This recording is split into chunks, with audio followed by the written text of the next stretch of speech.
My name is Mike Wallace. I'm the president and CEO of Wallace Real Estate Solutions, and we're here to talk about a new solution to our real estate crisis. Let's first talk about the current real estate market. Beware of the shadow. Officially, there are 3.5 million homes for sale nationwide. Once the shadow inventory is added, the supply more than doubles to at least 7.5 million homes.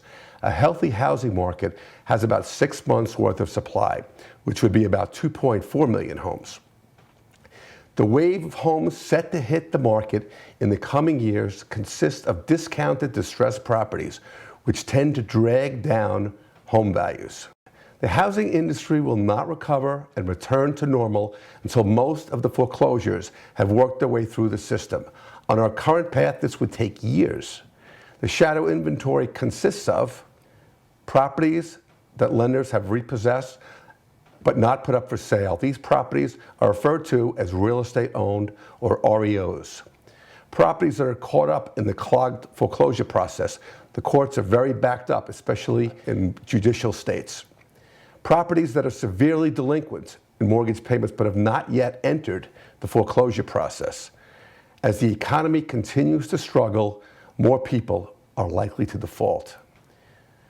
The current government-sponsored and lender solutions include HAMP, which is a government-sponsored modification program, HARP, which is a government-sponsored refinance program for underwater borrowers, which means that they owe more on their mortgage than their house is currently worth. That's what underwater means. HAFA, which is a government-sponsored short sale or deed in lieu of foreclosure program. Individual lenders and investors have their own programs. Many are structured along the same lines. HAMP is the Home Affordable Modification Program.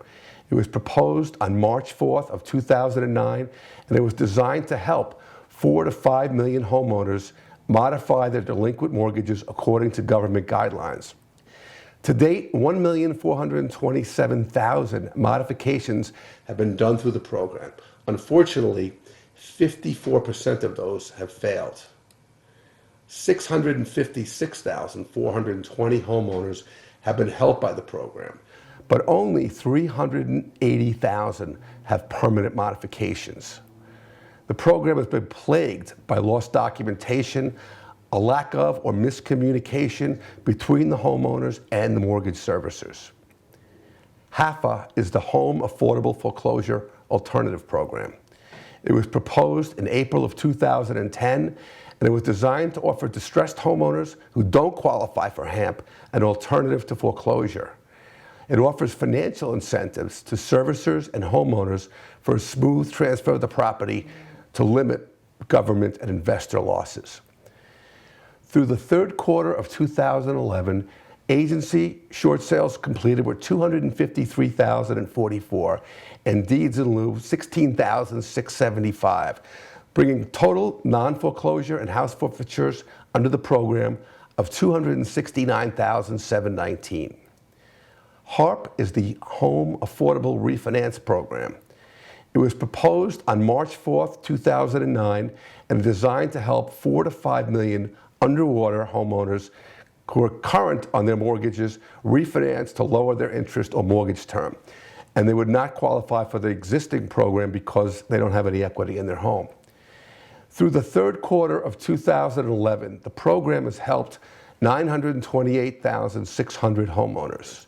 In October of 2011, the government came out with a proposal to revise the program, hoping to improve HARP's results and extending the program to December 31st, 2013.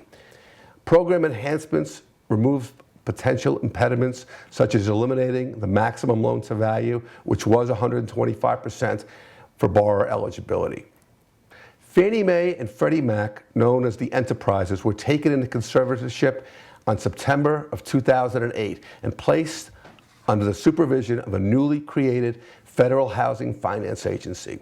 The U.S. Treasury has invested $169 billion into the enterprises as of October of 2011. On October 27, 2011, the Federal Housing Finance Agency released a report projecting the financial performance of Fannie Mae and Freddie Mac, including potential future draws from the U.S. Treasury. These draws estimates are based on 3 potential scenarios projected out through December 2014. All projections are primarily based on the direction of home prices. Scenario 1 projects a stronger near-term rebound. Prices start to increase after the second quarter of 2011. Additional increases are minimal in 2011 and 2012. This one already appears to have gone by the boards. It doesn't seem likely, although we don't have all of the government statistics in yet. Scenario number 2 is their current baseline scenario, which sees home prices continuing to decline to the first quarter of 2012. From the bottom of the first quarter of 2012 to the end of 2014, home prices rebound dramatically by 15%. Scenario 3 calls for a deeper second recession in home prices as a result of continuing high unemployment. Housing prices continue to decline until bottoming out in the fourth quarter of 2012. From the fourth quarter of 2012 to the end of 2014, home prices rebound dramatically under this scenario by 23%. Based on these scenarios, these are the additional draws they projected through 2014. Under scenario 1, we would need an additional $51 billion. Scenario 2, $57 billion. Scenario 3, $142 billion. This would bring us to a total outstanding draws at the end of 2014 of $220 billion under scenario 1, $226 billion under scenario 2, and $311 billion under scenario 3. And these are the wild cards. The provision for credit losses seems to be largely driven by the direction of home prices. What we don't know is how the time delays in the loss mitigation and foreclosure process has been factored into the provision for credit losses and credit-related expenses. These delays continue to increase losses on a monthly basis, and nothing seems to be changing, making real losses very hard to predict. In November of 2011, Fannie Mae requested another $7.8 billion and Freddie Mac another $6 billion from the Treasury to cover operating losses. What we don't know is how these losses were factored into the projections. The Federal Housing Finance Agency was established with a specific mandate, and that mandate included to preserve and conserve the enterprise assets and place the enterprises in a sound and solvent condition. And this has been repeated numerous occasions by Edward DeMarco, who is the head of the Federal Housing Finance Agency. It is to support a stable and liquid mortgage market, to maximize assistance to homeowners, to minimize foreclosures, with the taxpayers providing the capital to support the enterprises. The Preserve and Conserve mandate directs the Federal Housing Finance Agency to minimize losses to the taxpayers. And it gets wilder. Many people feel that principal reductions are the way to keep people in their homes, but this conflicts directly with the Federal Housing Finance mandate to protect the taxpayers. And it also sets up a potential problem is where does it end? If we start forgiving principal, it could encourage more people to default, or it could indicate a sense of injustice for some people being forgiven debt while others aren't. So that's a moral hazard that's been spoken about many times. In April of 2011, the Office of the Comptroller of the Currency and the Federal Reserve Board forced the 14 major mortgage servicers to establish new foreclosure procedures. Those servicers were found to be mishandling the entire loss mitigation process from modification to foreclosure. The 50 state attorney generals have launched investigations and have since commenced lawsuits against the servicers. The OCC and the feds signed consent orders with the major banks and servicers. The compliance with these consent orders is imperative to a housing recovery. The major banks and servicers are being sued by the Federal Housing Finance Agency on misrepresentation on loans previously sold to the agencies. The new Consumer Finance Protection Bureau has set up examination procedures for mortgage servicers and as a vehicle for borrowers to file complaints. Banks and mortgage lenders have resisted writing down loans on their own books because it hurts their profits and it also could increase their capital regulatory requirements. All of the factors, high unemployment and an uncertain economy, leave us with a cloudy outlook at best. What we need to do to improve our loss mitigation results, we need, first of all, clarity. With so many moving parts to the problem and many wild cards in the mix, we need to break the problem down to a simpler format to find our solution. We believe the solution starts with the distressed borrowers. We also need transparency. The distressed borrowers need a single point of contact as agreed to in the consent letters. They need someone individually or as part of a team to talk them through the whole process. They need to know and understand what is going on throughout the process. The problem in loss mitigation today, each bank or mortgage servicer must have a designated single point of contact that is an employee of the servicer. Traditionally, servicing is a process and task-centered function, which means that the servicers were set up to keep their costs low, basically collecting payments, remitting payments to the investors, doing some investor reporting, paying people's taxes and insurance through their escrow accounts, and also the loans that went bad, they would make a few phone calls, they would have a few foreclosures, but losses were at a minimal because in most cases in the past, there was enough equity in the house where the homeowner could sell the house to get out of it before it goes to foreclosure, and that's what I mean by process and task-centered function. There is a limited quantity of qualified servicing professionals that have the knowledge of all of the loss mitigation options to serve as a single point of contact. And that's because we've never seen anything like what we have today. Our solution is to solve the problem by simplifying the problem. The typical hierarchy and departmentalized structure of the large servicers doesn't lend itself to this loss mitigation process. Traditionally, the loss mitigation process has been a servicing function. We believe that while servicing expertise is needed, much of the process today lends itself to mortgage origination skills. Our solution, have a distressed borrower contacting a single point of contact at the bank or mortgage servicer, supported by a Wallace Real Estate Solutions team. Our sample team could include a team leader who would have full knowledge of the whole process, oversee the team's whole operation, and coordinate the game plan with the servicer's direct point of contact.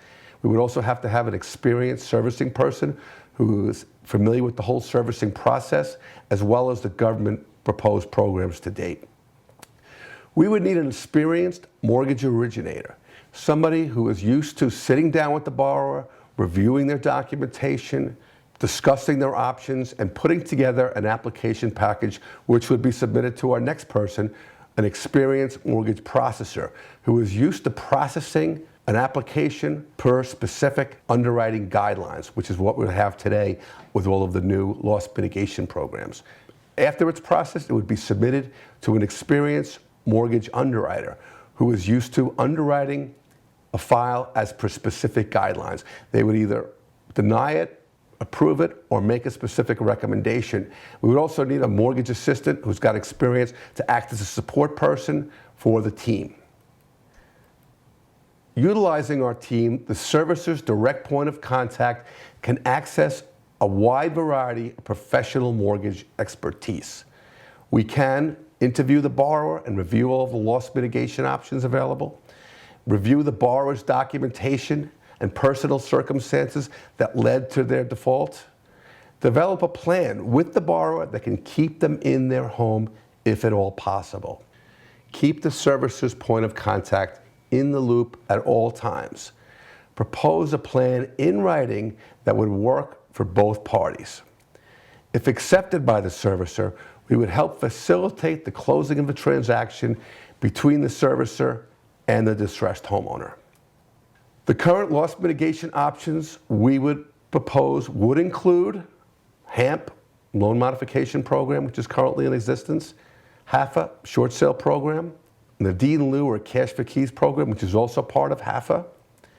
Plus, we would like to introduce a new option to the loss mitigation process, and we call that plan the Wallace plan. The Wallace plan would include a deed in lieu of foreclosure with a leaseback option to keep the borrowers in their home. Where it differs from the other plans that are out there, we'll show you right now. The borrower's first year rent would be no more than 31% of their gross monthly income, but not less than 70% of the fair market rental value of the property. Borrowers would have the option to purchase the property back in 5 years at the current amount due, less any payment received from the mortgage insurance company if there was one in the transaction. And we're looking at the mortgage insurance company as a potential source of cash payment up front in exchange for a release of some of their liability down the road. The option would be contingent on the borrowers maintaining the property and making prompt rental payments. The borrower would be responsible for minor repairs. Major repairs, if they couldn't be made by the borrower, would be financed by the owner and added to the price of the option of the house. The owner would be an LLC, or it could be a REIT, however the investor chooses to set it up. It would be managed by the servicer or an assigned property manager at the discretion of the investor. The government could securitize the cash flows of the rental properties to get the assets back into the treasury and offer a lower rate of return to a potential investor, which would be backed by the government until we could resolve this matter. It keeps the borrowers in their home, avoiding the disruption of families. It avoids the losses of short sales and foreclosures now and gives the real estate market a chance to recover. It stops the blight of vacant homes. If anyone's ever been in a neighborhood with a lot of foreclosures, you'll see a lot of broken up, boarded up homes, a lot of vandalism, and it drags down the other homes in the area. It takes foreclosures out of the system, which would speed up the unsolvable cases. For example, homes that are already abandoned. They're clogged up in the system. Those could move through the system quicker because we would be taking other cases out of the clogged up court system. It gives the homeowner hope. It's been a very difficult time for our country over the past 4 years, and we need hope. People need to see a light at the end of the tunnel. The chance to get back on their feet and offers them the possibility of owning their home again. It saves the investors and U.S. taxpayers billions of dollars now with a chance of recovery down the road. It would help settle the outstanding litigation between the lenders, servicers, mortgage insurers, attorney generals, and the Federal Housing Finance Agency. Why outsourcing works for the servicer? It fixes a cost per loan incentivized for performance. While we collect some money up front, most of our compensation is deferred and paid at specific performance points. We're not looking to just make money sending out letters or doing call campaigns. We're interested in resolving this problem. It gives the servicer a wider access of mortgage expertise, maximizing the amount of cases a single point of contact can handle for the servicer. It limits the need to scale up and then scale back down payroll and personnel. We can customize our program to fit the needs of the servicer. We know that while we think we have a great plan, we're going to have to make some adjustments to best coordinate the operation with our servicing partner. It helps clarify liability risk as to the servicer's obligations to their investor. Our solution gives the servicer 2 teams of senior management overseeing the process. The servicer's management, the servicer's single point of contact, dealing directly with the borrower, supported by Wallace Real Estate Solutions team, overseen by Wallace Real Estate Solutions management. By keeping the borrower at the center of the process, we can ensure compliance with the letters of consent. The benefits for the investor, mortgage insurers, bondholders, and the U.S. taxpayers: it reduces the cost of servicing the distressed loan over time by speeding up the process. The delays and duplication of paperwork cost the servicer, mortgage insurer, and investor money every single month. Speeding up the loss mitigation resolution process, especially on underwater mortgages, dramatically reduces losses. The faster we can reduce our outstanding real estate inventory, the sooner home prices will stabilize and consumer confidence will rise. Despite low interest rates, people are reluctant to buy homes because they're afraid, will housing prices go down more? Once we stabilize this market, the people will jump back in. The American dream of home ownership is not dead. It's still alive. It's just hibernating for a little while. We can help settle the outstanding litigation with the mortgage servicers. For example, if we have a property that's valued at $150,000 and a loan amount of $200,000, it's underwater, we have an interest rate of 6%, the annual real estate taxes are $6,000 a year, annual homeowners insurance of $1,800. Assuming that the current time to complete the foreclosure on this property is 36 months, under this example, we would lose, due to the time factor of the current process, $36,000 worth of interest, 3 years worth of taxes, which is $18,000, 3 years of homeowners insurance, $5,400, for a total of $59,400. Through our efforts, we believe we can at a minimum cut that cost by 2/3, which would save almost $40,000, plus the additional costs such as repairs, maintenance, and sales costs. Although these amounts will vary from deal to deal, if we could achieve average savings like this on 1 million loans, we would save the investor or U.S. taxpayer $40 billion. This is just through an improved process, a new plan, and greater resources committed up front. There is much more than the direction of home prices that will determine the final cost to the U.S. taxpayer. Consider this. If a home with a current property value of $150,000 might only sell for $100,000 due to the shadow inventory overhang in the market and the condition of most REO properties, this would result in a $100,000 principal loss in addition to the losses taken on interest, taxes, insurance, repairs, and maintenance. This again does not include sales costs. Just considering principal losses alone on 1 million properties, that would be $100 billion saved. The Wallace plan would delay taking the losses on principal on underwater mortgages now. Consider this, if we were to have on 1 million properties, $100 billion in principal losses, plus another $40 billion in process statement losses, there would be at least another $10 billion on sales, repairs, and maintenance related costs.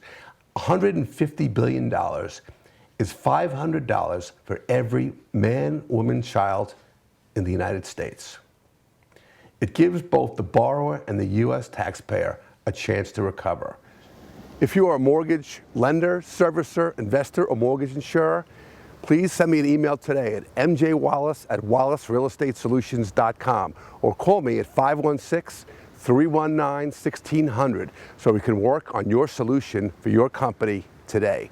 If you're a distressed homeowner, we are not a collection agency.